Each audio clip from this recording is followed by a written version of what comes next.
Hello students, आज की इस क्लास में हम इलेक्ट्रॉन, प्रोटॉन, न्यूट्रॉन और अल्फ़ा पार्टिकल के कंपैरिजन को स्टडी करेंगे और फिर हम ये कंपैरिजन को यूज़ करेंगे कुछ इंटरेस्टिंग न्यूमेरिकल्स में। ओके, तो सबसे पहले तो कुछ बेसिक इन्फॉर्मेशन है जो हमें याद होनी चाहिए। ठीक, देखिए अब वैसे तो हमें ये सब बातें बेसिक 9th और 10th क्लास से याद हैं, लेकिन फिर भी हम कई बार यूज़ कम करते हैं तो भूल जाते हैं। ओके, हम सबसे पहले तो इलेक्ट्रॉन और प्रोटॉन की बात करते हैं। ओके, इलेक्ट्रॉन और प्रोटॉन दोनों फंडामेंटल पार्टिकल हैं और हमें याद है कि एटम के अंदर मेनली 3 तरह के पार्टिकल होते हैं किसी भी एटम के अंदर, किसी भी परमाणु के अंदर। ओके, वो 3 पार्टिकल होते हैं इलेक्ट्रॉन, प्रोटॉन और न्यूट्रॉन। इलेक्ट्रॉन और प्रोटॉन तो अभी हमारे ज़्यादा काम आते हैं और न्यूट्रॉन कभी कभी काम आता है। ओके, न्यूट्रॉन एक्चुअली ऐसा पार्टिकल होता है जिसके ऊपर किसी भी तरह का चार्ज नहीं होता। ओके, वो न्यूट्रल होता है, इसीलिए उसका नाम रखा गया है न्यूट्रॉन। और हम जब ऐसे टॉपिक पढ़ते हैं जहाँ पर चार्ज पार्टिकल काम आता है तो वहाँ पर न्यूट्रॉन की इंपॉर्टेंस बिल्कुल कम हो जाती है, क्योंकि वो तो न्यूट्रल है। इसीलिए हमने यहाँ पर कहीं भी न्यूट्रॉन नहीं लिखा है। लेकिन हमें याद रखना चाहिए कि एटम के अंदर टोटल 3 तरह के पार्टिकल होते हैं, न्यूट्रॉन, प्रोटॉन एंड इलेक्ट्रॉन। इनमें से न्यूट्रॉन और प्रोटॉन तो न्यूक्लियस के अंदर होते हैं, न्यूक्लियस का मतलब नाभिक, और ये दोनों पार्टिकल न्यूट्रॉन और प्रोटॉन दोनों ही पार्टिकल न्यूक्लियस के अंदर होते हैं और स्टेशनरी होते हैं, मतलब रुके हुए होते हैं।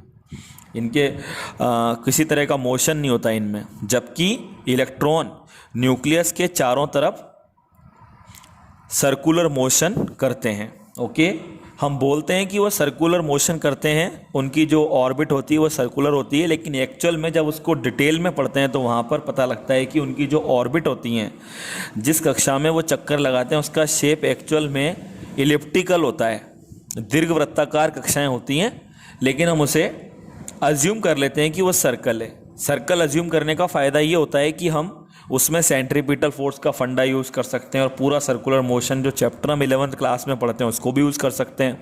क्लियर? ओके, अब हमें कंपैरिजन करना है। यहाँ पर मैंने टोटल 4 नाम लिखे हैं, electron, proton, neutron and alpha particle. Okay, सबसे पहले हम बात करेंगे इलेक्ट्रॉन की और प्रोटॉन की। ओके, इलेक्ट्रॉन और प्रोटॉन दोनों के दोनों चार्ज पार्टिकल हैं। चार्ज पार्टिकल का मतलब है कि दोनों के पास चार्ज होता है। इलेक्ट्रॉन के पास जो चार्ज होता है उसकी नेचर और प्रोटॉन के पास जो चार्ज होता है उसकी नेचर, इन दोनों की नेचर एक दूसरे से अपोजिट होती है। इन दोनों के ऊपर जो आवेश होता है उसकी प्रकृति एक दूसरे के विपरीत होती है। उस अपोजिट नेचर को दिखाने के लिए ही, उस विपरीत प्रकृति को दर्शाने के लिए ही हम इलेक्ट्रॉन के चार्ज के साथ में एक माइनस साइन लगाते हैं और प्रोटॉन के चार्ज के साथ में एक पॉजिटिव साइन लगाते हैं। तो नेगेटिव और पॉजिटिव केवल नेचर को शो करने के लिए हम अलग से लगाते हैं। अगर हम चार्ज के मैग्नीट्यूड की बात करें तो इलेक्ट्रॉन का चार्ज और प्रोटॉन का चार्ज, इन दोनों के चार्ज का मैग्नीट्यूड बिल्कुल सेम होता है, जिसे हम रिप्रेजेंट करते हैं स्मॉल ई से। और हमें इस स्मॉल ई की वैल्यू भी याद रखनी चाहिए। स्मॉल ई की वैल्यू होती है 1.6 × 10⁻⁻19 कूलाम। क्लियर? तो हमें अच्छे से याद हो गया है कि इलेक्ट्रॉन, प्रोटॉन दोनों का चार्ज का मैग्नीट्यूड इक्वल होता है और दोनों का नेचर अपोजिट होता है लेकिन चार्ज का। क्लियर? तो अब अगर कहीं भी अगर इन दोनों के चार्ज का कंपैरिजन होगा तो आपको याद रखना है कि दोनों का वैल्यू सेम है। ओके, अब बात करते हैं हम इन दोनों के मास की। इलेक्ट्रॉन का मास और प्रोटॉन के मास में, इलेक्ट्रॉन का मास बहुत कम होता है और प्रोटॉन का मास इलेक्ट्रॉन के मास के कंपैरिजन में बहुत ज़्यादा होता है।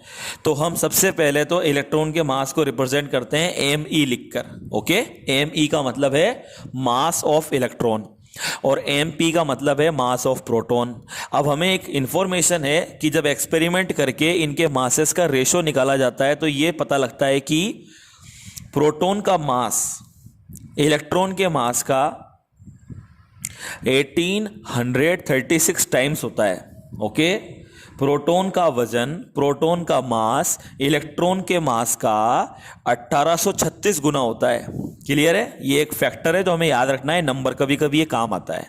वैसे तो याद रख लो कि प्रोटॉन का मास को हम जब भी लिखेंगे तो mp लिखेंगे और इलेक्ट्रॉन के मास को me लिखेंगे, लेकिन कभी अगर मैं चाहूँ तो mp को मैं रिप्लेस कर सकता हूँ me इंटू 1836 लिखकर। क्लियर? क्योंकि प्रोटॉन का मास इलेक्ट्रॉन के मास का 1836 टाइम्स होता है। क्लियर? तो अब हमें इन दोनों इलेक्ट्रॉन प्रोटॉन दोनों के चार्ज का कंपैरिजन भी समझ में आ गया और मास का भी आ गया। अब तीसरे नंबर पे हम लेते हैं, थर्ड नंबर पे ड्यूट्रॉन। ओके, ड्यूट्रॉन और न्यूट्रॉन सुनने में एक जैसे लगते हैं, तो थोड़ा ध्यान से सुनना चाहिए और पढ़ना चाहिए जब भी ये नाम आएगा। यहां पर लिखा हुआ है ड्यूट्रॉन, डी लिखा हुआ है ये, तो ये ड्यूट्रॉन है, न्यूट्रॉन नहीं है ये। ओके, ड्यूट्रॉन क्या है? Deuteron is a combination of two particle, one is proton and another is neutron. Okay, deuteron अपने आप में एक कॉम्बिनेशन है, दो पार्टिकल का एक ग्रुप है, उसका नाम रख दिया हमने ड्यूट्रॉन। और वो दोनों पार्टिकल कौन कौन से हैं? एक तो है प्रोटॉन और एक है न्यूट्रॉन। तो हम बच्चे से याद कर लेते हैं कि ड्यूट्रॉन क्या है। ड्यूट्रॉन प्रोटॉन और न्यूट्रॉन का संयोजन है। Deuteron is a combination of two particle, one is proton and another is neutron. Clear? नाम है ड्यूट्रॉन। अब अगर हमें कभी ड्यूट्रॉन के चार्ज के बारे में सोचना हो तो हम ये सोचेंगे कि ड्यूट्रॉन के अंदर कौन होता है। तो ड्यूट्रॉन के अंदर दो पार्टिकल होते हैं, एक तो प्रोटॉन और एक न्यूट्रॉन। प्रोटॉन के पास चार्ज होता है और न्यूट्रॉन के पास चार्ज नहीं होता। तो अगर हम ड्यूट्रॉन के टोटल चार्ज के बारे में सोचेंगे तो न्यूट्रॉन के पास तो टोटल चार्ज 0 होता है और प्रोटॉन के पास चार्ज होता है E के बराबर। इसका मतलब ये हो गया कि ड्यूट्रॉन का जो टोटल चार्ज होगा वो इसके अंदर जो प्रोटॉन होता है उसके चार्ज के बराबर होगा। तो इसलिए अगर हम कभी भी किसी न्यूमेरिकल में ड्यूट्रॉन के चार्ज को काम में लेंगे तो हमें याद रखना चाहिए कि ड्यूट्रॉन का चार्ज प्रोटॉन के चार्ज के इक्वल होता है। क्लियर? तो इसलिए हमने यहाँ पर E लिख दिया है। ये समझ गए आप? ड्यूट्रॉन का चार्ज प्रोटॉन के चार्ज के इक्वल होता है। ये समझ में आ रही है बात? इस प्रकार अगर हम कह सकते हैं कि इलेक्ट्रॉन, प्रोटॉन और ड्यूट्रॉन इन तीनों का चार्ज बिल्कुल सेम होता है। क्लियर? अब बात आती है ड्यूट्रॉन के मास की। तो अब हमें याद रखना चाहिए कि ड्यूट्रॉन किससे बना है? प्रोटॉन और न्यूट्रॉन के कॉम्बिनेशन को ड्यूट्रॉन कहा जाता है। इसका मतलब ड्यूट्रॉन का टोटल मास, ड्यूट्रॉन का टोटल मास प्रोटॉन के मास और न्यूट्रॉन के मास का टोटल होगा। अब वैसे तो हमें याद है कि न्यूट्रॉन का मास प्रोटॉन के मास से थोड़ा सा ज़्यादा होता है, लेकिन हम जब इन पार्टिकल के मासेस में कंपैरिजन करते हैं तो हम न्यूट्रॉन के मास को अप्रोक्सीमेटली प्रोटॉन के मास के बराबर मान लेते हैं। तो अब न्यूट्रॉन का मास भी प्रोटॉन के मास के बराबर मानना है और प्रोटॉन का मास अपन ने पहले ही लिख रखा है mp। तो अब अगर कहीं पर प्रोटॉन का मास आएगा तब भी हम mp लिखेंगे और अगर न्यूट्रॉन का मास आएगा तब भी हम mp लिखेंगे। तो इस तरीके से हम कह सकते हैं कि ड्यूट्रॉन के अंदर जो दो पार्टिकल हैं, एक प्रोटॉन और एक न्यूट्रॉन, दोनों का मास कितना कितना है? mp। तो ड्यूट्रॉन का टोटल मास कितना हो गया? mp प्लस mp मतलब 2mp। तो हम इसको अच्छे से याद कर लें कि ड्यूट्रॉन का चार्ज प्रोटॉन के चार्ज का डबल होता है और ड्यूट्रॉन का चार्ज प्रोटॉन के चार्ज के इक्वल होता है और ड्यूट्रॉन का मास प्रोटॉन के मास के डबल होता है। ये न्यूमेरिकल में बहुत काम आती है इन्फॉर्मेशन है ये। अब कभी कभी न्यूमेरिकल में इन तीनों पार्टिकल के अलावा कभी कभी एक चौथा पार्टिकल और आ जाता है और उसकी भी अपनी एक इंपॉर्टेंस है और उसका नाम है alpha particle. Okay, alpha particle again it is a combination of four particle. Okay, two particle are proton and two particle are neutron। जैसे ड्यूट्रॉन में एक प्रोटॉन और एक न्यूट्रॉन होता है, उसी तरीके से अल्फा पार्टिकल में दो प्रोटॉन और दो न्यूट्रॉन होते हैं। इसका मतलब अल्फा पार्टिकल क्या है? वास्तव में दो प्रोटॉन और दो न्यूट्रॉन के कॉम्बिनेशन को अल्फा पार्टिकल कहा गया है। ओके, अब अगर हमने ड्यूट्रॉन के चार्ज और मास को समझ लिया है तो हम उसी तरीके से अल्फा पार्टिकल के भी मास को और चार्ज को समझ सकते हैं। अगर हम बात करें अल्फा पार्टिकल के चार्ज की तो अल्फा पार्टिकल में दो प्रोटॉन होते हैं और दो न्यूट्रॉन होते हैं। तो अल्फा पार्टिकल का टोटल चार्ज बनेगा, प्रोटॉन का टोटल चार्ज, दो प्रोटॉन है एक प्रोटॉन पर चार्ज होता है E, तो दोनों प्रोटॉन पर टोटल चार्ज हो जाएगा 2E। जब भी हम कभी चार्ज निकालते हैं तो उसमें न्यूट्रॉन का कोई रोल नहीं होता, क्योंकि न्यूट्रॉन न्यूट्रल पार्टिकल है, क्लियर। लेकिन जब मास निकालते हैं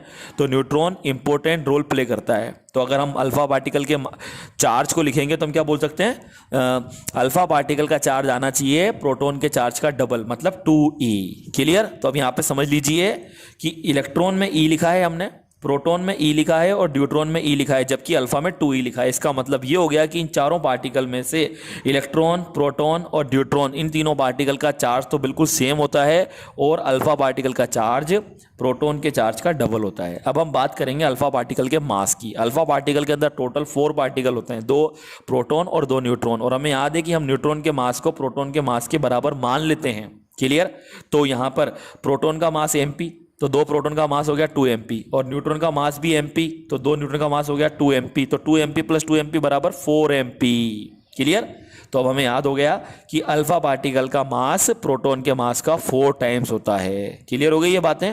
अच्छा, अब हमें टोटल इन चारों पार्टिकल के लिए चारों का चार्ज का कंपैरिजन और चारों का मास का कंपैरिजन बढ़िया क्लियर हो गया है, और हमें याद रखना है, इसको भूलना नहीं है। जब हम किसी चीज़ को रोज रोज यूज करते हैं तो वो पक्की हो जाती है, लेकिन लंबे टाइम तक अगर यूज नहीं करते तो फिर वो वापस से दिमाग से निकल जाती है, क्लियर। अब ये कहाँ पर काम आता है, वैसे तो ये बहुत जगह काम आएगा, कंपैरिजन जो हमने याद किया समझा है, लेकिन अभी फिलहाल हम जिस टॉपिक को पढ़ रहे हैं उसके बारे में हम बात करते हैं। कि मान लीजिए अब हमसे कहा गया कि इलेक्ट्रॉन, प्रोटॉन और ड्यूट्रॉन और अल्फा पार्टिकल, इन चारों पार्टिकल को एक साथ सेम स्पीड से एक मैग्नेटिक फील्ड में एंटर कराया गया, ओके। एक यूनिफॉर्म मैग्नेटिक फील्ड में इन चारों पार्टिकल को एंटर कराया गया एक साथ, सबकी स्पीड सेम है, सबका एंगल थीटा भी 90 है, और मैग्नेटिक फील्ड सबके लिए सेम है। तो हमें बताना है कि चारों पार्टिकल में से सबसे ज़्यादा फोर्स किस पर लगेगा और सबसे कम फोर्स किस पर लगेगा। तो बच्चों, फोर्स का फॉर्मूला होता है QVB sine theta, clear. Question में अगर थीटा की वैल्यू 90 दी हुई है तो हम यहाँ पर लिख सकते हैं theta equal to 90 sine 90 become 1, hence force become QVB। अब हमें कंपैरिजन करना है कि किस पर फोर्स ज़्यादा लगेगा, किस पर कम लगेगा। तो हम कह सकते हैं कि स्पीड सबकी सेम है और मैग्नेटिक फील्ड भी सबके लिए सेम है, तो जिसका चार्ज Q ज़्यादा होगा उस पर फोर्स ज़्यादा लगेगा, और जिसका चार्ज कम होगा उस पर फोर्स कम लगेगा। तो अब चारों में कंपैरिजन करो, चारों में सबसे ज़्यादा चार्ज किसके पास है, तो हम बोलेंगे अल्फा के पास है। तो बच्चों, अल्फा के ऊपर लगने वाला फोर्स सबसे ज़्यादा आएगा, क्लियर। अगर बात करें कि सबसे कम किसका चार्ज है, तो इन चारों में इन तीनों का बराबर है और वही सबसे कम भी है। तो इलेक्ट्रॉन पर, प्रोटॉन पर और ड्यूट्रॉन पर, इन तीनों पर जो फोर्स लगेगा उसकी वैल्यू सेम आएगी, और वो वैल्यू अल्फा पर लगने वाले फोर्स से कम आएगी। तो हमसे कोई पूछेगी सबसे कम किस पर आएगी, तो सबसे कम इन तीनों पर ही आएगी, क्लियर। तीनों पर बराबर आएगी क्योंकि, और सबसे ज़्यादा फोर्स की वैल्यू किस पर आएगी, तो हम बोलेंगे अल्फा पार्टिकल के ऊपर, क्लियर हुआ।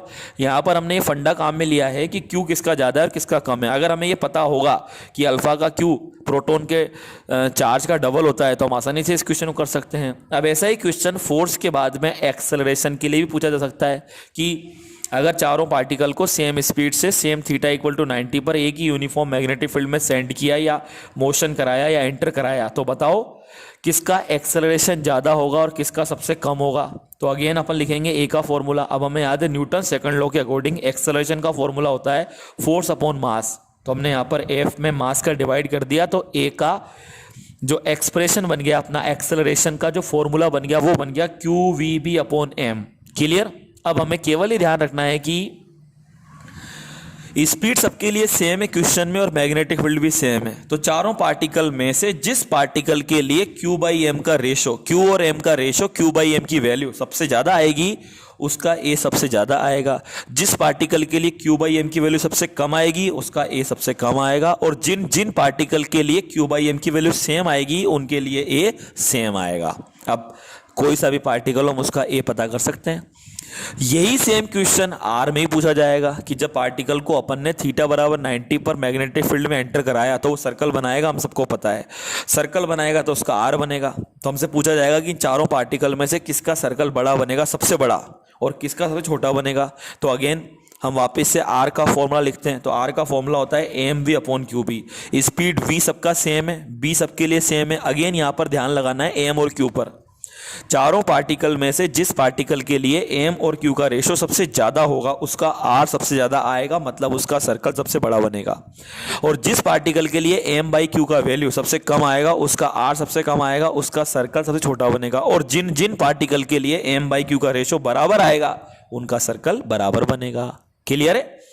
फिर उसके बाद में हमसे कोई पूछ सकता है कि बताओ इन चारों पार्टिकल में से सबसे ज्यादा टाइम पीरियड या सबसे कम टाइम पीरियड किसका आएगा। तो फिर अपन टाइम पीरियड का फॉर्मूला लिखेंगे और फिर से ध्यान लगाएंगे टाइम पीरियड में कौन है जो इस चीज को डिटरमाइन करेगा। तो पता लगेगा यहां पर भी रेशो वही आ रहा है, बस आर में जो रेशो था सेम टू सेम वही रेशो आ रहा है, बस यहां पर v और b आ रहा था, यहां पर v नहीं आ रहा है इसके अंदर। तो अपन कह सकते हैं कि इसमें भी m बाई क्यू का रेशो, m अपॉन क्यू जो वैल्यू आ रही है, m और q का जो रेशो आ रहा है ना, यही रेशो डिसाइडिंग फैक्टर है। जिस पार्टिकल के लिए m बाई क्यू की वैल्यू यानी कि ये रेशो सबसे ज्यादा होगा उसका टाइम पीरियड सबसे ज्यादा आएगा, और जिसके लिए एम बाई क्यू की वैल्यू सबसे कम आएगी उसका टाइम पीरियड सबसे कम आएगा। और अगर किसी दो पार्टिकल के लिए या तीन पार्टिकल के लिए अगर एम और क्यू का रेशो सेम होता है तो उनका टी भी सेम आएगा। और बच्चों अब अपन टाइम पीरियड को उल्टा कर सकते हैं फ्रीक्वेंसी निकालने के लिए। क्लियर? फ्रीक्वेंसी होती है टाइम पीरियड का रेसिप्रोकल, तो अपन कह सकते हैं जिसका टाइम पीरियड सबसे ज़्यादा आएगा उसकी फ्रीक्वेंसी सबसे कम आएगी, और जिसका टाइम पीरियड सबसे कम आएगा उसकी फ्रीक्वेंसी सबसे ज़्यादा आएगी। तो फ्रीक्वेंसी का आंसर तो अपन टाइम पीरियड के आंसर को उल्टा करके निकाल सकते हैं। क्लियर? इसीलिए फ्रीक्वेंसी पर ज़्यादा क्वेश्चन नहीं पूछे जाते क्योंकि फ्रीक्वेंसी का आंसर वो टाइम पीरियड के आंसर का उल्टा होता है। फिर लास्ट में कभी कभी हमसे कोई पूछ सकता है कि अगर थीटा की वैल्यू 90 नहीं हो, 0 भी नहीं हो, कुछ और हो जैसे कि 60 डिग्री, तो और उस केस में सबके लिए थीटा सेम हो, तो बताओ फिर कि जो हेलिक्स बनेंगे सबके अलग अलग, उसमें किसकी पिच लेंथ ज़्यादा आएगी और किसकी कम आएगी। तो उसके लिए फिर बच्चों में पिच लेंथ का फॉर्मूला लिखना पड़ेगा। पिच लेंथ का फॉर्मूला होता है v पैरेलल इंटू टी। यहाँ पर टी का मतलब है टाइम पीरियड और v पैरेलल का मतलब है वेलोसिटी का वो कंपोनेंट जो मैग्नेटिक फील्ड के पैरेलल होता है। नॉर्मली तो ये v cos थीटा होता है, पर कभी कभी इस जगह पर v sin थीटा भी आ सकता है। क्लियर? तो हमने इसको थोड़ा सॉल्व करके लिख लिया v cos theta into 2πm upon QB। अब यहाँ पर हमें फिर ध्यान लगाना है कि कौन सा फैक्टर है जो इसको डिसाइड करेगा किसका पिच लेंथ ज़्यादा आएगा या कम आएगा। तो ये देखना पड़ेगा कि कौन सी वैल्यू अलग अलग पार्टिकल के लिए अलग अलग है। v सबके लिए सेम है, थीटा सबके लिए सेम है, 2π तो नंबर है, और b सबके लिए सेम है। अगेन m बाई क्यू आ गया यहाँ। Clear? m by Q he time period में आया था और m by Q he r में आया था। तो अपन वही कहानी फिर रिपीट कर देते हैं कि जिस पार्टिकल के लिए m और q का रेशो, m बाई क्यू की वैल्यू सबसे ज्यादा आएगी उसका पिच लेंथ सबसे ज्यादा आएगा, और जिसके लिए m बाई क्यू की वैल्यू सबसे कम आएगी उसका पिच लेंथ सबसे कम आएगा। और अगर किन्हीं दो पार्टिकल के लिए m और q का रेशो सेम आ गया बाई चांस, तो उनके लिए पिच लेंथ सेम आएगा। क्लियर? ये जो मैंने आपको मतलब छोटा सा एक वीडियो बनाया है ना, इसके अंदर बहुत सारी बातें समाई हुई है। ये एक प्रकार से गागर में सागर है। ये बहुत इंपॉर्टेंट इन्फॉर्मेशन है, इसको आप अच्छे से बार बार में देखो और इसको याद कर लीजिए आप। ये बहुत काम आता है, केवल मैग्नेटिक फील्ड वाले चैप्टर में ही नहीं, है और भी जगह काम आता है। क्लियर है? ओके।